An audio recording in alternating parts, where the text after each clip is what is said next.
Hello guys, आज हम फिर से रिलेटिविस्टिक डिराक इक्वेशन वाली सीरीज़ को ही कंटिन्यू करेंगे। इसमें आज हम फाइंड आउट करेंगे probability density and current density from Dirac equation, या हमें और भी इसको पूछ सकते हैं ऐसे कि equation of continuity from Dirac equation. तो डिराक इक्वेशन फ्री पार्टिकल के लिए आप डिराइव कर चुके हैं, जो कि थी हमारे पास, हमने ये डिराइव करी थी। ठीक है, as you can see this is Dirac equation for free particle. So हमने यहाँ पे वही इक्वेशन जो है लिख दी है।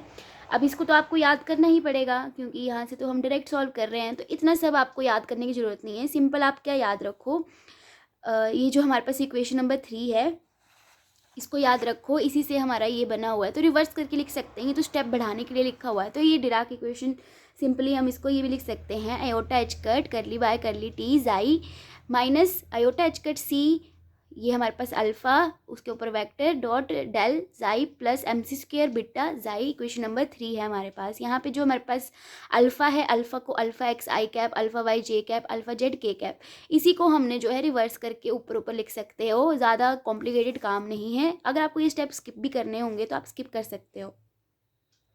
अगर आपको ये मतलब थोड़ा मार्क्स चाहिए होंगे तो बढ़ा सकते हो आप इसको, ये वाला पार्ट, वरना आप इसको इक्वेशन नंबर 3 दे दो। अब जो हमारे पास, क्योंकि हमारे पास काम तो इक्वेशन नंबर 3 का ही है, तो क्योंकि यहाँ पे जो है हम हर्मिशियन कॉन्जुगेट लगाएंगे, जिसको हम डैगर से डोनेट करते हैं। ये हमने डैगर का साइन बनाया हुआ है, आपने क्वांटम मैकेनिक्स में पढ़ा होगा डैगर के बारे में ऑलरेडी।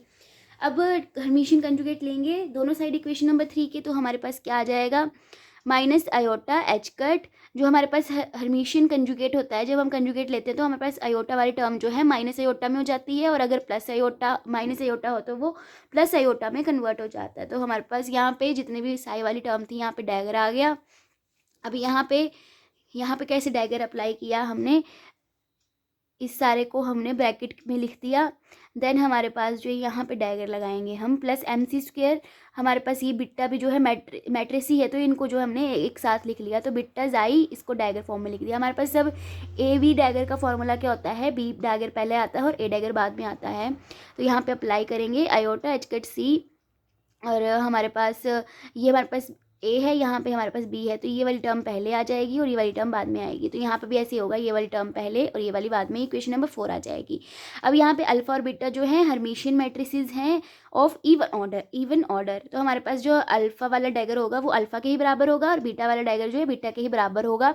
जैसे कि आपको पता है ए डैगर किसके बराबर होता है, ए के। ये प्रॉपर्टी होती है डैगर की, आपने अगर पढ़ी हो तो आपको पता होगा। ठीक है, अब जो इक्वेशन नंबर जो 5 है उसको हम इक्वेशन नंबर 4 में पुट कर देंगे।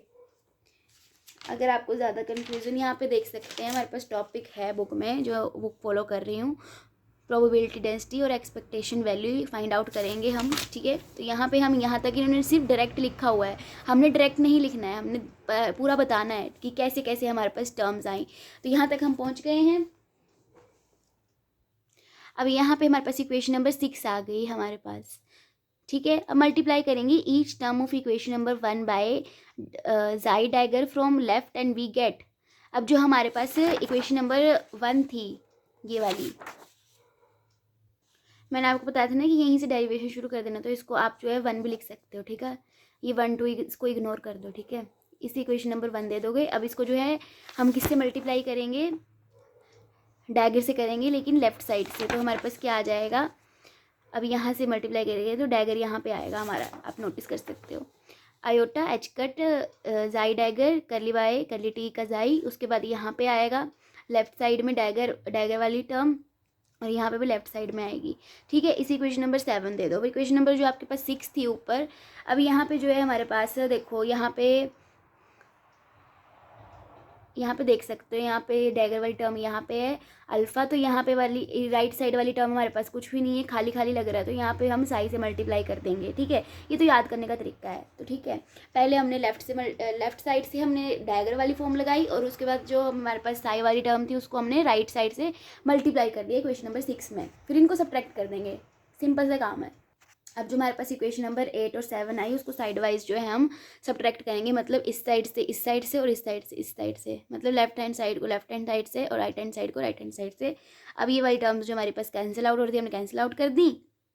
अब हमारे पास ये जो यहाँ पे सॉल्व किया, माइनस माइनस प्लस हो जाएगा, और आयोटा एच कट जो हमारे पास ये वाली टर्म है, ये आप देख सकते हो करली बाई करली टी प्रोडक्ट रूल बन रहा है साई डैगर और साई का, मतलब first function differentiation of second plus differentiation of first और सिंपल ऐसे, ठीक है। ये हम इसको ऐसे भी लिख सकते हैं। फिर उसके बाद यहाँ पे क्या किया हुआ है हमने, माइनस एयोटा एच कट सी, जो हमारे पास टर्म्स बची थी हमने वो लिख ली। देन हमारे पास जो अल्फ़ा था वो हमारे पास कांस्टेंट है, तो उसको अंदर लिख सकते हैं हम डेल के, काफ़ी मतलब इक्वेशन पे कोई फ़र्क नहीं पड़ेगा। तो हमने अल्फ़ा को अंदर लेगी और यहाँ पे भी हम जो है हमारे पास del psi dagger dot product alpha, ये हमने ऐसे ही एज इट इज़ लिख दिया। यहाँ पे हमने ब्रैकेट लगा दी। Alpha is a constant matrices. Then हमारे पास जो है माइनस